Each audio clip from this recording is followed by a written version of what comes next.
आता एक मोठी ब्रेकिंग बातमी येते आहे। सुप्रिया सुळे हे राष्ट्रवादीच्या राष्ट्रीय अध्यक्ष होणार असल्याची माहिती मिळते। नव्या नेता निवडीसाठीच्या समितीची बैठक सुरू आहे। समितीच्या बैठकीत सुप्रिया सुळे यांच्या नावावर शिक्कामोर्तब होणार असल्याची माहिती मिळते। थोड्याच वेळात ही शिक्कामोर्तब होऊ शकते। अधिकृत घोषणा शरद पवारांच्या जागी सुप्रिया सुळेंची निवड होणार आहे। तर राज्यातील सूत्र ही अजित पवारांच्या हाती राहणार आहेत।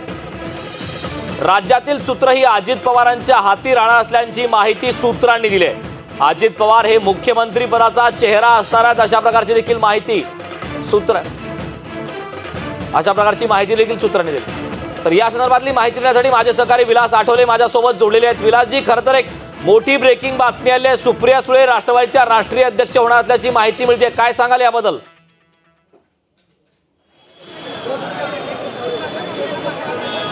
बिलकुल, आता या वाय.बी. चव्हाणमध्ये सुप्रिया सुळे, अजितदादा पवार, तटकरे आणि जे महत्त्वाचे नेते त्यांची बैठक सुरू आहे। 10 ते 1च्या दरम्यान शरद पवार या सगळ्या नेत्यांशी भेटतील आणि इथे काही कार्यकर्तेही आलेले आहेत, प्रवक्ते आलेले आहेत आणि जी माहिती हातात मिळते, कालपासून आपण म्हणतोय की सुप्रिया सुळे यांना अध्यक्ष केलं जाईल आणि त्याचबरोबर त्यांना केंद्रातील राजकारणाची जबाबदारी दिली जाईल।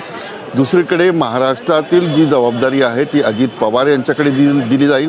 याचं कारण असं आहे की अजित पवार यांचा कामाचा आवाका जो आहे किंवा अजित पवार यांची महत्त्वाकांक्षा जी आहे मुख्यमंत्रीपदाची, कारण गेल्या वेळेला अजित पवार यांचं मुख्यमंत्रीपद गेलं होतं। शरद पवार यांनी महत्त्वाची खाती आपल्याकडे घेतली होती आणि मुख्यमंत्रीपद म्हणजे जास्त जागा असतानाही राष्ट्रवादी काँग्रेसने मुख्यमंत्रीपद नाकारलं आणि महत्त्वाची खाती पदरात पाडून घेतली। तेव्हापासून अजित पवार हे मुख्यमंत्री होतील का, त्यांचे समर्थक जे आहेत त्यांचे पोस्टर लावतात। यावेळेला तर जेव्हा नॉट रिचेबल अजित पवार झाले होते तेव्हापासून अजित पवार यांच्या मुख्यमंत्रीपदाची पोस्टर्स लागली होती। तर दोन गोष्टी महत्त्वाच्या आहेत की राष्ट्रवादीतील जे सुंदोबसुंदी आहे म्हणजे किंवा अजितदादा गट आणि एक निष्ठावान शरद पवार यांचा जो गट आहे याच्यावर मार्ग काढण्यासाठी एक समिती शरद पवार यांनी काल भाषणामध्येच नियुक्ती केली होती आणि या समितीकडून राष्ट्रीय अध्यक्ष कोण असेल याविषयीची चाचपणी जी आहे, याविषयीची चर्चा जी आहे ती सुरू होती। आता या ठिकाणी बैठक होते आणि या बैठकीत होऊ शकतं की सुप्रिया सुळे म्हणजे सुप्रिया सुळे आणि अजितदादा या दोघांपैकी कोण, तर सुप्रिया सुळे केंद्रात असतील आणि अजितदादा पवार हे राज्यातलं राजकारण किंवा मुख्यमंत्रीपदाचे उमेदवार किंवा चेहरा म्हणून राष्ट्रवादी प्रोजेक्ट करेल, हा एक पर्याय झाला।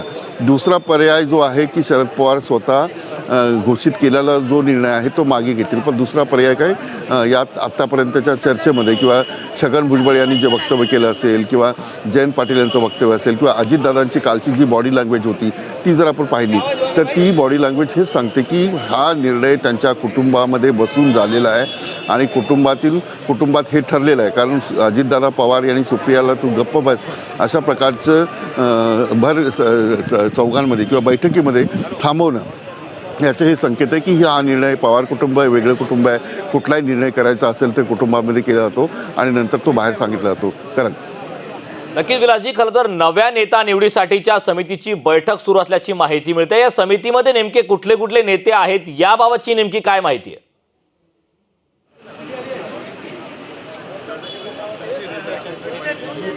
छगन भुजबळ आहेत, प्रफुल्ल पटेल आहेत, जयंत पाटील आहेत, तटकरे आहेत, ही महत्त्वाचे नेते, अजितदादा पवार हे महत्त्वाचे नेते जे आहेत या बैठकीत असतील, प्रफुल्ल पटेल असतील, हे सर्वजण डिस्कस करतील आणि चर्चा केल्यानंतर आज होऊ शकतं की आज या संदर्भातला एक पाऊल जे आहे ते पुढे केलं जाईल। कारण छगन भुजबळांचं जे वक्तव्य आहे ते अत्यंत महत्त्वाचं आहे। म्हणजे राजीनामा मागे घेणार नाही हे शरद पवार यांनी निश्चित केलेलं आहे। आता फक्त एक चाचपणी आहे, कार्यकर्त्यांना दिलासा जो आहे तो देण्याचं काम किंवा कार्यकर्त्यांची नाराजी जी आहे ते दूर करण्याचं काम या 2 दिवसामध्ये शरद पवार करतील आणि 2 दिवसाचा वेळ त्यासाठी शरद पवार यांनी घेतलेला आहे। नक्कीच विलासजी, खरं तर नवीन राष्ट्रीय अध्यक्ष निवडण्याच्या हालचाली या सुरू झालेल्या आहेत। याचा अर्थ आता शरद पवार यांचा निर्णय हा ठाम आहे असं समजायचं का? कारण आजही कार्यकर्ते अपेक्षा लावून बसलेत की शरद पवार हे निर्णय बदलतील।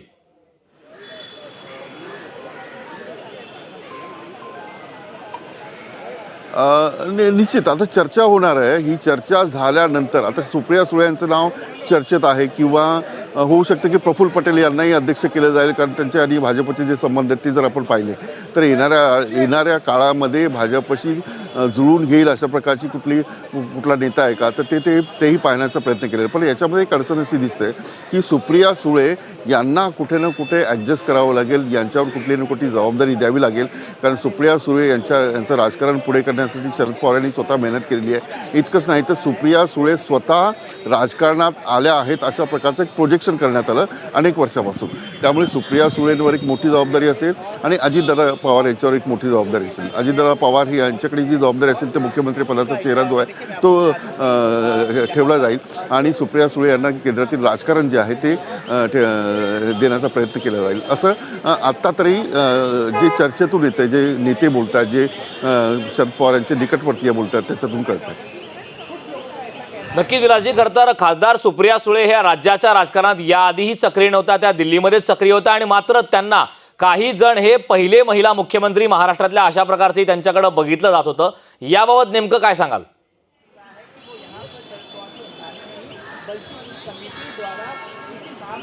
नाही, दोन गोष्टी स्पष्ट आहेत की अजित पवार यांचा कामाचा आवाका आहे आणि अजित पवार यांची पक्षातली पकड जी आहे ती पकड अत्यंत महत्त्वाची आहे. तिकीट वाटप करताना नवीन आमदारांना तिकीट वाटप केल्यानंतर त्याला ताकद देण्याचं काम शरद पवार यांनी केलं. आपल्या मंत्रिपदाच्या काळामध्ये शरद पवार यांनी जे राष्ट्रवादी काँग्रेसचे पराभूत झालेले आमदार आहेत, उमेदवार आहेत, त्यांचाही जो मतदारसंघ आहे तो मजबूत करण्याचं काम अजितदादा पवार यांनी केलं आणि याच्यावरच जे बंडखोरी केली ज्या शिवसेनेच्या आमदारांनी, त्यांचं असं म्हणणं होतं की जे पराभूत झालेले आमच्यासमोरचे जे उमेदवार आहेत त्यांनाच निधी देण्यात आला. तर अजितदादांनी गेल्या म्हणजे 2014 ची तयारी जी आहे ती केली होती आणि एक आमदाराला निधी वाटपापासून किंवा ताकद देण्यापासून किंवा त्यांचे कार्यक्रम करण्यापासून अशा प्रकारचं एक काम केलेलं आहे. त्यामुळे पक्षातलं त्यांची पकड जी आहे ती अत्यंत मजबूत आहे. आणि विलासजी, खूप खूप धन्यवाद या सविस्तर माहितीसाठी. आपल्यासोबत आपले सहकारी हर्षल बदाने पाटील देखील जोडलेले आहेत. हर्षल, खरं तर थोड्याच वेळात सुप्रिया सुळे यांची राष्ट्रीय अध्यक्षपदी निवड होणार आहे अशा प्रकारची माहिती मिळते. थोड्या वेळात तशा प्रकारची घोषणा होणार अशी सूत्रांची माहिती मिळते. काय सांगशील याबाबत?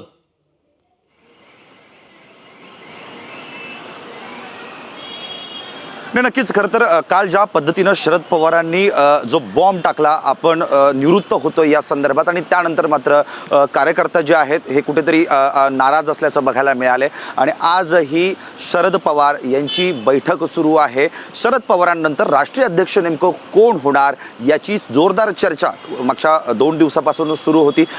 यावर शरद पवार स्वतः निर्णय घेणार नाही आहेत, तर एक समिती नेमण्यात आलेली आहे आणि या समितीच्या माध्यमातून निर्णय जे आहे तो सुरू होणार आहे. पण मात्र असं देखील खात्रीदायक सूत्रांकडून माहिती मिळते की सुप्रिया सुळे यांचं नाव अध्यक्षपदावर शिक्कामोर्तब करण्यात आलंय, अशी देखील जोरदार चर्चा जी आहे ती सुरू आहे. पण असं देखील समजतंय जर सुप्रिया सुळे यांचं जर ह्या अध्यक्षपदावर नसतील तर आणखी कोण होऊ शकतं, तर यावर 3 ते 4 नावं जी आहेत ही चर्चेमध्ये आहेत. सुप्रिया सुळे, अजित पवार, जयंत पाटील आणि प्रफुल्ल पटेल. मात्र शरद पवार स्वतः याची घोषणा जी आहे ती करणार नाहीये. सकाळपासून जर पाहिलं असेल तर 11-11:30 पासून राष्ट्रवादी सर्वत्र सगळे दिग्गज नेते या ठिकाणी उपस्थित राहिलेत. त्यांची या संदर्भात बैठक सुरू आहे. आजच मात्र शरद पवारांनंतर अध्यक्षपद. नक्कीच हर्षल, खूप खूप धन्यवाद या सविस्तर माहितीबद्दल. बुलेटिनमध्ये वेळ झालेली आहे इथेच थांबण्याची.